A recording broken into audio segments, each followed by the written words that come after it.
Hi, welcome to Northwest Michigan Hunting and Fishing. And today I'm going to just show you guys some tips to make your fishing experience a little better. For one, go out and get a craft that you can actually afford. Don't overspend. Don't break yourself over it. This nice little unit is a Lowrance HDS5. It was right around 500, 600 bucks. Great craft. GPS, weather, everything on it for me. There's the cover. But also another thing I do is I have various books, atlases, fishing guides, and notes on different types of species.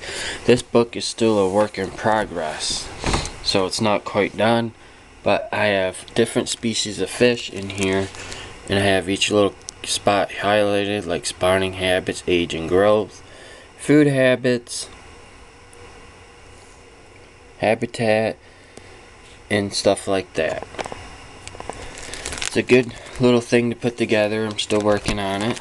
So for an example, if you were fishing brown trout, let's say, it gives you a picture of what a brown trout looks like, and it gives you all the details on it, such as world record. The world record for a brown trout is 35 pounds 15 ounces, caught in Lake Hamel in 1952. That's in a lake. The state record, that's the world record. The state record in Michigan is 34 inches brown trout, which was caught right down the road from me in the Manistee River. But here's another example, walleye. Spawning habitat. Spawns in the spring, usually long, shallow, windswept shorelines with rubble bottom. Water temperatures at spawning time are normally 45 to 50 degrees. So it's just a nice little book I do. And in addition to that, I have maps of some lakes. I haven't printed all the lakes out that I fish, but this is a lake I fish, and as you can see here, it gives you the depths. You can find your drop-offs, your points. It shows you where the weeds are, stumps, things like that. Here's another lake I fish, and it just shows you the depths: 7 foot, 70 foot, 90 foot, 96 foot, all the way through. Shows you where the docks are and things like that. So that's one way of trying to keep track of where you fish. I take it a little step farther. I have a Northwest Michigan fishing map guide. This map gives you everything you need to know about the lake and the hot spots. And it gives you the breakdown of the planning and what fish are in this lake and stock date records. What I do is I just take a pencil. I caught some nice bass right here, so I draw an arrow and I put a B. And I make a little ledger. B stands for bass. S stands for smelt. They're nice fishing. So this is another way of doing it. It gives you the depths and the drop-offs and all the coves and corners and nicks and everything. And that's another good way to keep track of where you're fishing instead of always trying to remember. Now, when I'm out brook trout fishing, I fish so many streams I can't even keep track of them. So I carry an atlas in my car.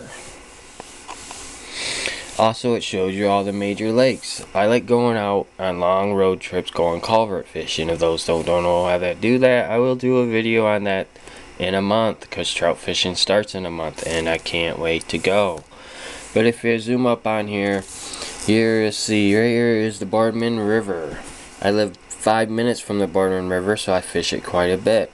But it shows you all the crossings across the roads and where the state land is, because you don't want to be out there trespassing on somebody's else's property, catching their fish and pissing them off. I've done that quite a few times, and believe me, it's embarrassing and it is not very fun. So get yourself a plot book. Michigan Atlas. Very cheap, very inexpensive. If you can't afford an atlas, then go to your Department of Natural Resources and they will give you a plot map printout for free. As you can see on this map, I've highlighted all the streams I fish, and boy, is there ever a lot. I fished all the way up to Acme. I fished all the way down into Cadillac onto the Pine River. So I highlighted all the streams and where they cross the roads and where private property meets state land, so I know when to stop fishing and turn around. No one likes trespassers. This one is for Grand Traverse County. I have one for Wexford County. I fish quite a bit out there on Buttermilk Creek and a few other spots where farmers let me go on their property and fish. Why? Because I walked up to their house, I was nice and polite, and asked them if I could fish their creek. Doesn't hurt to ask. Benzie County, I fish out that way. Here's another map with highlighted streams and things like that. So this is what I do to keep track of where I fish and where I've been. Instead of always trying to remember, man, I caught that nice brook trout last year in this creek, I'd like to go try that, and you're driving around for 2 hours finding it. This will save you time and make it easier. Enjoy your fishing experience a little more. So this is Northwest Michigan Hunting and Fishing, and I hope you enjoyed this video, and take care guys, and think spring. Take it easy.